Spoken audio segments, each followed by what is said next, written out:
He lived in a world made of glass and gold. Ethan Reynolds, a self-made millionaire, had everything a person could possibly desire. A sprawling mansion with marble floors that gleamed under crystal chandeliers. A fleet of luxury cars waiting like obedient soldiers in the driveway. Staff who worked quietly, never asking questions, always ensuring perfection in every corner of his meticulously maintained life. From the outside, he appeared like a man who had conquered destiny itself. Yet beneath the surface, Ethan believed humanity ran on a strict hierarchy. There were those destined to lead and succeed, and others who served simply because they were not capable of rising higher. That belief, rigid and cold, shaped his interactions with everyone around him. He spoke politely, but with an invisible wall that nobody ever dared to cross. That was how he preferred it. No attachments. No vulnerability. Only control. If you believe in kindness and second chances, please like, comment, share, and subscribe. Your support truly matters. Among the many employees who maintained Ethan's empire was a middle-aged maid named Helena. She moved silently through the mansion like a whisper of wind, always present yet never noticed. Her uniform was always crisp, her hair neatly tied back, and her smile soft and humble. She fulfilled every task with precision, never complained, and never once took a day off. To Ethan, she was merely another piece of the machinery that kept his life running smoothly. He never wondered who she was beyond the role she played. What mattered was that she worked, and she worked well. The truth was that Helena lived in the smallest room of the mansion, a converted storage space tucked away in the back corridor.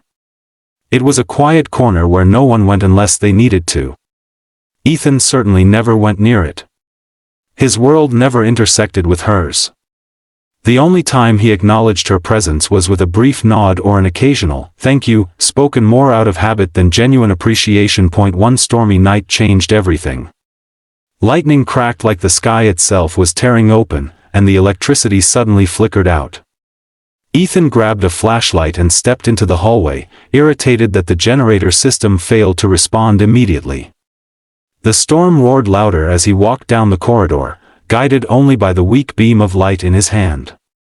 Thinking he had reached the generator storage room, he turned the handle of a door and pushed it open without a second thought. What he saw inside made his breath vanish. The room was tiny, barely enough space to fit a single bed that looked older than Helena herself. A thin blanket folded with care lay on its edge. There were no decorations, no signs of comfort, no possessions except for a small, worn-out wooden box.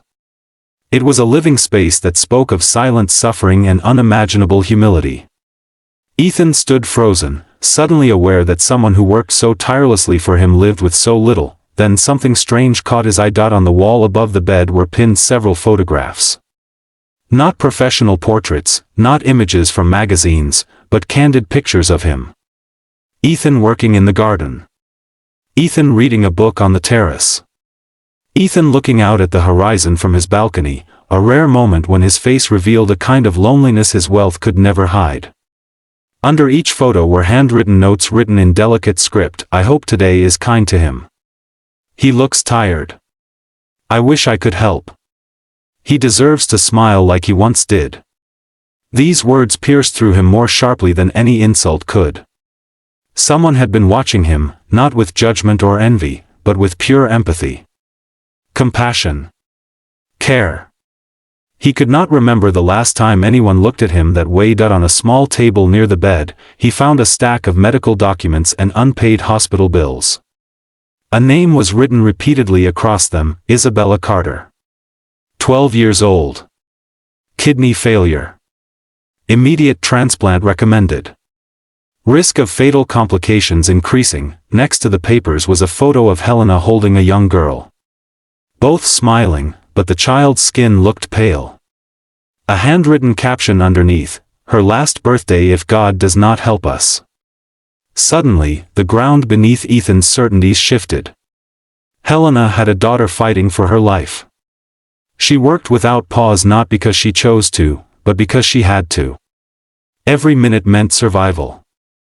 Every paycheck a fragile lifeline. That he heard a gasp behind him. Helena stood at the doorway, rain-soaked from the storm. Her eyes widened in horror when she realized what he had seen.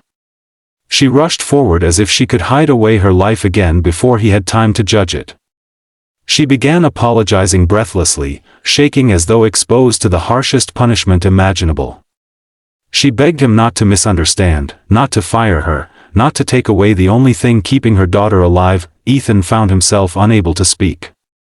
He was overwhelmed by the realization that he knew nothing about the people who served him. A woman who had almost nothing still found space in her heart to feel sorry for him. How was that possible? Later that night, when he returned to his luxurious master suite, he could not close his eyes. Every inch of his bed reminded him of Helena's cot. Every silence reminded him of her tears. Every breath reminded him of the photographs and the kind words she wrote about him. He demanded answers the next morning. His staff told him everything. Helena had sold her home, drained every resource, and sacrificed every personal dream to keep her daughter alive. She refused charity, insisted on dignity, worked harder than anyone, and hid her pain behind that gentle smile. Days passed. Ethan watched Helena leave the mansion after work, clutching medical documents against the wind, struggling beneath an umbrella with a broken rib. He watched a millionaire stare from a window while a mother fought storms on her own. The contrast between their worlds finally shattered his cold logic. He decided he would do something. Not because he felt guilty. Because he finally felt human. He called Helena into his office. She was terrified. She apologized again before he could speak a word. She offered to accept lower wages, more hours, any sacrifice, if only she could keep the job. Ethan stopped her by gently raising his hand. He explained that he would pay for Isabella's complete medical care. He had already arranged for transplant specialists to take her case. He told her that from that day on, she would not suffer in silence anymore. Helena broke down completely, crying heavier than the storm that had led him into her room that night. Isabella was transferred to the best hospital. Ethan met her with flowers and a shy smile. She thanked him before the surgery, saying she knew he was the reason her mother finally slept without crying. She told him she hoped he would find happiness too. Something in him healed when she said that. Helena moved into a comfortable home provided by Ethan, close enough for her to work but far from the cold corner she once lived in. He promoted her with higher pay, more freedom, and a newfound respect that every human deserves. Over the next 2 months, Isabella's strength began to return. The day she opened her eyes after her successful transplant, she reached out and squeezed Ethan's hand. Helena watched with tears of joy streaming down her face. If this story reached your heart, please like, share, comment, and subscribe so others can experience stories like this too. Please comment below before the end. Do you believe kindness can change someone's future? Isabella recovered fully and soon ran around with the energy of a child blessed with a second chance at life. She visited the mansion, holding Ethan's arm as if he had always been part of her world. She gave him a small handmade card with glitter on the edges.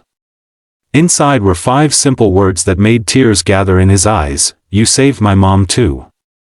Ethan realized that the night he opened the wrong door, he stepped into a truth he never knew he needed. He discovered that success meant nothing without humanity. Wealth meant nothing without compassion guiding how it was used. He was once a man defined by certainties carved in stone, but now he walked with a heart softened by the simple grace of gratitude. The photographs that once startled him now hung framed on a wall in his home office. He looked at them sometimes and remembered how a humble maid saw through him better than any business partner ever had. She believed he deserved happiness when he never gave himself permission to feel it. He learned that the most shocking revelations in life are not about others. They are the ones that uncover who we truly are. In choosing kindness, he finally found himself.